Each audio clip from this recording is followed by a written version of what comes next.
अर्थ यूट्यूब चॅनलला सर्व पालकांचे मनस्वी स्वागत आहे। म्हणजे मुलांचं नात कातू असतील, मुलीचे असो, मुलाचे असो, किंवा आपले घरचे स्वतःचे पोरं असो, म्हणजे पोषण म्हणजे शरीराचं खाली बसून घ्या, बोलू नका, तर पोषण पण व्हायला पाहिजे, म्हणजे शरीर पण चांगलं राहायला पाहिजे आणि अभ्यास पण चांगला राहायला पाहिजे। कारण आता अभ्यासाशिवाय पर्याय नाही की सगळ्यांकडनंच कष्टाची कामं होत नाही। मग आपल्या अंगणवाडीत अशा बघा पोरं खेळतात, तसं विविध प्रकारचं साहित्य येतं आणि दर महिन्याला आम्ही पूर्वशालेय शिक्षणाचा कार्यक्रम घेतो। त्यावेळेस पालकांची उपस्थिती म्हणजे वडिलांची उपस्थिती जास्त पाहिजे, बाबांची आजींची उपस्थिती जास्त पाहिजे। कारण काही घरांमध्ये सुनांचं चालतं नाही चालतं, जरी इथून ऐकून गेली तरी ते घरी जाऊन होत नाही।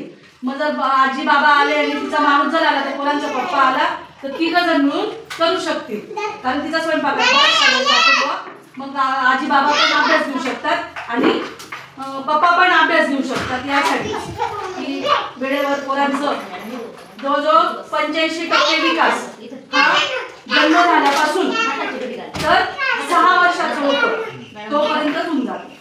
मग 6 वर्षानंतर आपण आतापर्यंत आता आपलं जे वय तेवढ्यामध्ये फक्त 50% विकास होतो, म्हणजे 100 रुपयातनं 50 रुपये आपण आयुष्यभरातनं, आणि जे 85 रुपये हे 6 वर्षामध्येच आपण कमवून घेतो। मग ते 6 वर्षात कमवलं गेलं पाहिजे, मग ही जबाबदारी कोणाची, पोरांना तर समजत नाही।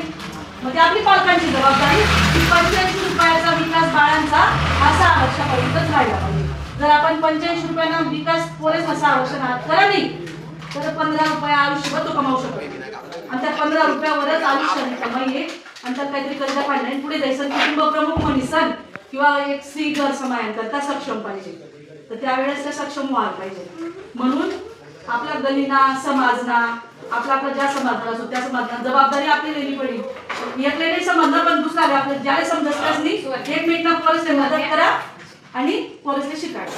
तुम्ही सगळेजण आपल्या या पोषण बी पढाई बी आज ECC कार्यक्रमाला उपस्थित राहिलात, ऐकून घेतलं आणि प्रतिसाद दिला।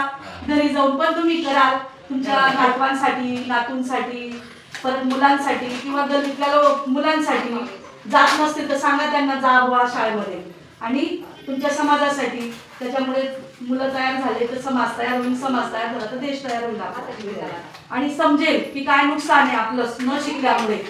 कारण बघा, म्हणजे जास्त बोलायला नको, एखाद वेळेस समजा निवडून येणारा माणूस असतो, आपण त्याला मतदान देऊन टाकतो, पण पुढे जाऊन तो आपल्या घराचं गावाचं चांगलं करेल हे आपल्याला माहिती असतं का? जर शिकलो आपण तर शिकून समजतं तो काय करतोय, असं गावाचं करतोय। आता समजा आपल्या मुलाला शिक्षक शिकवत असेल, तो बरोबर शिकवतो का चुकीचं शिकवतोय, मग मी का असे ना ते, तर तुम्ही येऊन मला विचारायचंय माझ्या पोराने आज काही सांगितलं का नाही, शिकवलं का नाही। रोज घरी बाळाला रोज विचारलं गेलं पाहिजे की भाऊ तुला आशा मग काय शिकायला, तुला आशा मग काय शिकायला। असं एक वेळेस ना आपण घरी खाऊ घालतो, पण अभ्यास महत्वाचा आहे। तुम्ही सगळेजण उपस्थित राहिलात त्याबद्दल धन्यवाद।